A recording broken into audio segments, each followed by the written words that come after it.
अब language model भनेको चाहिँ के हो त भन्दाखेरि सिम्पली होइन, ल्याङ्ग्वेज मोडल भनेको चाहिँ तपाईँसँग कुनै एउटा करेन्ट टेक्स्ट छ, त्यो टेक्स्ट गिभन भयो भने चाहिँ नेक्स्ट वर्ड्सहरू चाहिँ उसले प्रिडिक्सन गर्छ है। सो भन्नुको मतलब चाहिँ तपाईँले कुनै एउटा यस्तो सिस्टम छ, अहिले सिस्टम के हो भन्ने कुरा छोडिदिनु। If you are aware about this that's perfectly fine. If you do not know about कस्तो सिस्टम के हो भन्ने कुरा थाहा छैन भने अहिले ब्ल्याक बक्सको रूपमा लिनु। सो एउटा केही सिस्टम छ, तपाईँ त्यसमा इनपुटमा टेक्स्ट दिनुभयो भने त्यो सिस्टमले चाहिँ के गर्छ भन्दाखेरि त्यो टेक्स्ट, सपोज माई नेम भयो, माई नेम इज भन्ने टेक्स्ट मैले इनपुट दिएँ त्यो सिस्टमलाई भने अब उसले चाहिँ मोस्ट प्रोबेबल वर्ड चाहिँ निकाल्छ। अब मेरो केसमा मैले अनिस भन्छु होइन, सो माई नेम इज सिस्टममा जान्छ, नेक्स्ट वर्ड भनेको अनिस। सो यस्तो खालको प्याराडाइम अथवा यस्तो खालको सिस्टमलाई चाहिँ हामी ल्याङ्ग्वेज मोडल भन्छौँ। That is given the text, it will predict the next word है त। सो यो चाहिँ वर्ड लेभल ल्याङ्ग्वेज मोडल्स पनि भन्न सकिन्छ। अब यसको एप्लिकेसन्सहरू चाहिँ तपाईँले त्यस्तो नोटिस नगर्नु भयो होला, तर जस तपाईँले चलाइराख्नुहुन्छ होइन। सो गुगलमा तपाईँले वाट आर एआई भनेर टाइप गर्नुभयो होइन यसमा भने अब यसबाट तलतिर चाहिँ यसले लाइक डिफ्रेन्ट सजेसनहरू दिइरहेको हुन्छ नि। सो भन्नुको मतलब यसले वाट आर एआई भनेपछि नेक्स्ट के हुनसक्छ त वर्ड अथवा क्यारेक्टर्स यसले चाहिँ प्रिडिक्सन गरेर आएको छ क्या। अब कतिसम्म प्रिडिक्सन गर्छ भन्दाखेरि जबसम्म यो सेन्टेन्स अथवा वर्ड क्यारेक्टर होइन जे पनि स्टप हुँदैन, एउटा टोकन्स अथवा केही एउटा इन्डिकेटर आउँदैन स्टप इन्डिकेटर, तबसम्म चाहिँ जेनेरेट भइदिरहेको हुन्छ। अनि योसँग सिमिलर कुरा चाहिँ यसले टपमा देखाउँछ होइन। सो यस्तो कुराहरू पनि सर्च गर्दाखेरि पनि यो कुरा हामी भेट्न सक्छौँ। सो यो एउटा हामीले डे टु डे कुराहरू छ ल्याङ्ग्वेज मोडलको है। सो अब के हुन्छ भन्दाखेरि वाट आर एआई भनेर मैले कुनै एउटा सिस्टम दिएँ, ल्याङ्ग्वेज मोडलमा दिएँ अथवा कुनै सिस्टम ब्ल्याक बक्सको रूपमा ट्रिट गर्दा हुन्छ अहिलेलाई। वाट आर एआई दिएँ, अब उसले चाहिँ मलाई के दियो, मोस्ट प्रोबेबल के हुनसक्छ भन्दाखेरि मेरो केसमा अहिले एजेन्ट्स दियो होइन। सो टपमा एजेन्ट्स छ, त्यस्तै गरी अर्को airborne diseases, tools, pollutions etcetera. So यो सिस्टम, यस्तो खालको सिस्टमलाई चाहिँ हामी ल्याङ्ग्वेज मोडल्स भन्छौँ। र यसमा चाहिँ एउटा फेमस एउटा वर्ड टर्मिनोलोजी छ, that is causal language modelling.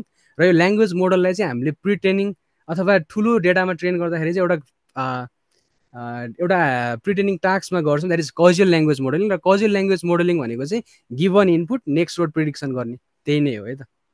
So यसमा त्यो छैन, but just to give you context है। ओके, अब ल्याङ्ग्वेज मोडलको बारेमा त थाहा भयो होइन। सो ल्याङ्ग्वेज मोडल ट्रेन चाहिँ कसरी हुन्छ, अब डिटेलमा त हामी जाँदैनौँ बिकज इट विल टेक यसकै सेपरेट सेसन लाग्छ, तर जस्ट टु गिभ यु थोरै ब्रिफ होइन। अब यसमा चाहिँ स्टेज अनुसार चाहिँ ट्रेनिङ गरिन्छ क्या। जस्तै ल्याङ्ग्वेज मोडल भनेर तपाईँले अब ल्याङ्ग्वेज मोडल र लार्ज ल्याङ्ग्वेज मोडल भन्ने दुईवटा कुरा हुन्छ। अब तपाईँले यही ल्याङ्ग्वेज मोडललाई चाहिँ ठुलो एकदमै बिग डेटा र एकदमै ठुलो कम्प्युटर जस्तै जिपियूहरूमा चाहिँ तपाईँले ट्रेन गर्नुभयो for longer period of time भने त्यस्तो खालको डेभलप भएको मोडललाई चाहिँ अथवा ल्याङ्ग्वेज मोडललाई चाहिँ हामी लार्ज ल्याङ्ग्वेज मोडल भन्छौँ। त्यसको तपाईँले डे टु डेको युजको एप्लिकेसन्स भनेको चाहिँ च्याट जिपिटी है त, च्याट जिपिटी नै भनेर ट्रिट गर्दा हुन्छ if you do not know about this है त। तपाईँलाई थाहा छ भने पर्फेक्टली फाइन है त। सो फर्स्ट स्टेजमा चाहिँ हामी के गर्छौँ भन्दाखेरि प्रिटेनिङ टास्क है।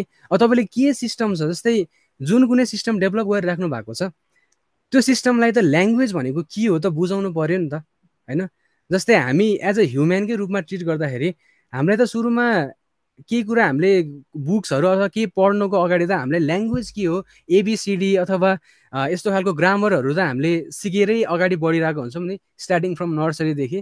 सो त्यस्तै खालको एनालोजी तपाईँले यसमा बिल्ड गर्न सक्नुहुन्छ। सो प्रिट्रेनिङमा चाहिँ एउटा सिस्टम हुन्छ हाम्रो एआई सिस्टम अथवा केही सिस्टम भनेर एजम्सन गर्नु, त्यो सिस्टमलाई चाहिँ हामीले ल्याङ्ग्वेज भनेको के हो, कस्तो खालको हुन्छ, ग्रामर्सहरू भनेको के हो, फ्रेजेस भनेको के हो भन्ने कुराहरू चाहिँ हाम्रो अन्डरस्ट्यान्डिङ हुन्छ है। यो चाहिँ प्रिटेनिङ टास्कमा। अब यो प्रिटेनिङ टास्क चाहिँ हामीले कसरी गर्छौँ त भन्दाखेरि डेटाहरू चाहिँ के गर्छौँ भन्दाखेरि इन्टरनेटको डेटाहरू, बुक कर्पस होइन, फ्रिली जतिसुकै इन्टरनेटमा जे डेटाहरू छ नि सब डेटाहरू युज गरेर चाहिँ हामी के गर्छौँ त एउटा कुनै सिस्टमलाई ट्रेन गर्छौँ होइन। अब ट्रेन गर्ने टास्क भनेको चाहिँ के हो भन्दाखेरि given input text it will predict the next text है। सो त्यसरी चाहिँ हामी गर्छौँ। अब यो स्टेज 1 पछि के हुन्छ त भन्दाखेरि जेनरल टेक्स्ट बुझ्छ क्या। अब एउटा सिस्टमले चाहिँ लाइक वर्ड भनेको के हो, लेटर भनेको के हो, फ्रेजेस भनेको के हो, यस्तै कुराहरू चाहिँ उसले बुझ्छ होइन। सो स्टेज 1मा चाहिँ अब ठुलो डेटामा ट्रेन गरेर चाहिँ उसले जेनरल टेक्स्ट भनेको के हो भन्ने कुराहरू अन्डरस्ट्यान्डिङ गर्ने भयो है, just a high level overview. अब नेक्स्ट स्टेज 2मा के हुन्छ भन्दाखेरि सुपरभाइज फाइन ट्युनिङ। अब सुपरभाइज फाइन ट्युनिङको फेरि देयर आर डिफ्रेन्ट आफ्नै डोमेन छ, बट यो स्टेज पछि चाहिँ के हुन्छ भन्दाखेरि कस्तो खालको एप्लिकेसन इने छ भन्दाखेरि अब फर्स्ट स्टेज त जेनरल टेक्स्ट अन्डरस्ट्यान्डिङ भयो। अब तपाईँले च्याट जिपिटीहरू त चलाउनुहुन्छ नि त होइन। त्यो च्याट जिपिटी चलाउँदाखेरि अथवा जेमिनाई अथवा जुनसुकै टुल्स होस् होइन, त्यो चलाउँदाखेरि चाहिँ तपाईँले लाइक आफ्नो इन्स्ट्रक्सन्सहरू प्रोभाइड गरेर टास्क सल्भ गर्न खोज्नुहुन्छ नि हो। अब स्टार्ट यो स्टेजमा चाहिँ के हुन्छ भन्दाखेरि उसले टेक्स्ट त बुझ्छ तर ह्युम्यानको इन्स्ट्रक्सन्सहरू चाहिँ फलो गर्ने क्यापेबिलिटी हुँदैन क्या। अब यसमा चाहिँ हामी के गर्छौँ स्टेज 2मा चाहिँ इन्स्ट्रक्सन पनि फलो गर्ने क्यापेबिलिटी गर्छौँ है। सो जेनरल टेक्स्ट अन्डरस्ट्यान्डिङ यो स्टेजबाट आउँछ। अब त्यसपछि छुट्टै त्यही मोडल अथवा यो ट्रेन भएको सिस्टमलाई लिएर चाहिँ हामी के गर्छौँ नयाँ डेटा सेट, अब डेटा सेट बनाउने पनि डिफ्रेन्ट टेक्निक्सहरू छ होइन। सो इन्स्ट्रक्सन डेटा सेट भनिन्छ, म त्यतापट्टि गएन अहिले। बट यो स्टेजमा चाहिँ के हुन्छ भन्दाखेरि यो जेनरल टेक्स्ट अन्डरस्ट्यान्डिङ भएको सिस्टमलाई चाहिँ अब हामीले सम डेटा सेट अथवा केही इन्स्ट्रक्सन डेटा सेटमा दिएर चाहिँ हाम्रो के हुन्छ इन्स्ट्रक्सन फलोइङ। अब यसको भिजुलाइजेसन चाहिँ कस्तो भन्दाखेरि तपाईँले के हुन्छ यसले च्याट जिपिटी जस्तो एप्लिकेसन चाहिँ इनेबल हुन्छ क्या। अब मैले यहाँ भनिरहेको छु can you highlight difference between pre training and supervise fine tuning in one line भनेर। सो मलाई एन्सर आइरहेको छ होइन, एक लाइनमै जस्तोमै एन्सर आइरहेको छ होइन। अब यस्तो खालको इन्स्ट्रक्सन चाहिँ मैले वान लाइन भने होइन, अब प्री ट्रेनिङ र सुपरभाइज फाइन ट्युनिङको डिफ्रेन्सहरू भने। सो यस्तो खालको इन्स्ट्रक्सन चाहिँ उसले फलो गरेर मलाई एन्सर दियो होइन। सो यो खालको क्यापेबिलिटी चाहिँ कसरी भयो त भन्दाखेरि सुपरभाइज फाइन ट्युनिङबाट भयो है। यदि यो सुपरभाइज फाइन ट्युनिङ नभइकन प्री ट्रेनिङबाट आएको मोडललाई मात्र मैले युज गरेको भए चाहिँ उसले यो पनि दिन्थ्यो होला तर योसँग एकदमै जिभरिस कुराहरू एडिसनल कुराहरू थपेर एकदमै लामो मलाई चाहिने भन्दा बढी आउटपुटहरू चाहिँ दिन्थ्यो होला, बिकज उसलाई इन्स्ट्रक्सन बुझ्ने क्यापेबिलिटीहरू चाहिँ छैन, हुँदैन है। सो यो कुराहरू चाहिँ टर्मिनोलोजीहरू चाहिँ ख्याल गर्नु होइन। सो प्री ट्रेनिङ हुन्छ, त्यसपछि त्यो प्री ट्रेनिङ भनेको चाहिँ ठुलो डेटा सेटमा हाम्रो ल्याङ्ग्वेज बुझ्छ। त्यसपछि स्टेज 2मा सुपरभाइज फाइन ट्युनिङ हुन्छ, उसले चाहिँ हाम्रो इन्स्ट्रक्सन फलो गर्ने क्यापेबिलिटी बिल्ड गर्छ मोडलले। अब त्यसको रियल वर्ल्ड एप्लिकेसन्स भनेको चाहिँ च्याट जिपिटी जस्तो, Gemini, chat GPT and so on है त। अब यति भयो होइन। सो स्टेज 2सम्म हामी गयौँ।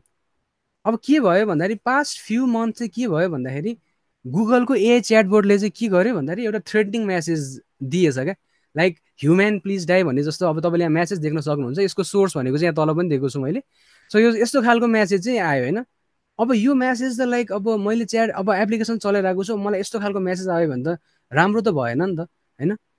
अब यो त लाइक अब नर्मल एप्लिकेसन जस्तो नर्मल सिनेरियोमा भयो। अब तपाईँले यही च्याटबोर्ड चाहिँ मेडिकल पर्सपेक्टिभमा अथवा मेडिकल च्याटबोर्ड युज गर्नु भएको छ भने त एकदमै सेन्सिटिभ हुनुपर्छ नि त होइन आउटपुट रेस्पोन्स होइन।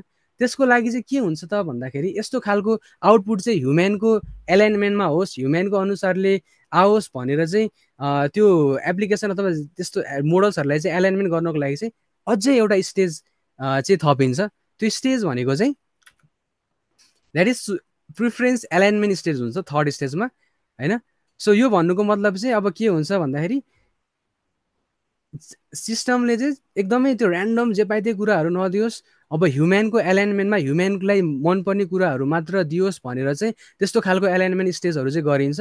र यसमा गर्नलाई एउटा फेमस भनेको चाहिँ reinforcement learning from human feedback भन्ने एउटा फेमस एप्रोच छ। अब यो एप्रोचमा चाहिँ गइँदैन डिटेल्समा आज, बट तपाईँले टर्मिनोलोजिजहरू ख्याल गर्न सक्नुहुन्छ। सो यसको काम भनेको चाहिँ यस्तो खालको ऱ्यान्डम जे पाए त्यही मेसेजहरू चाहिँ नआओस् भन्ने चाहिँ हो। इभन दो यसमा चाहिँ त्यो गुगलको सिस्टमहरूले चाहिँ गर्नु त गरेको हो, त्यही पनि आयो। तर जस यो नभएको भए त अझ के आउन सक्थ्यो त्यो इट्स बियोन्ड इमेजिनेसन।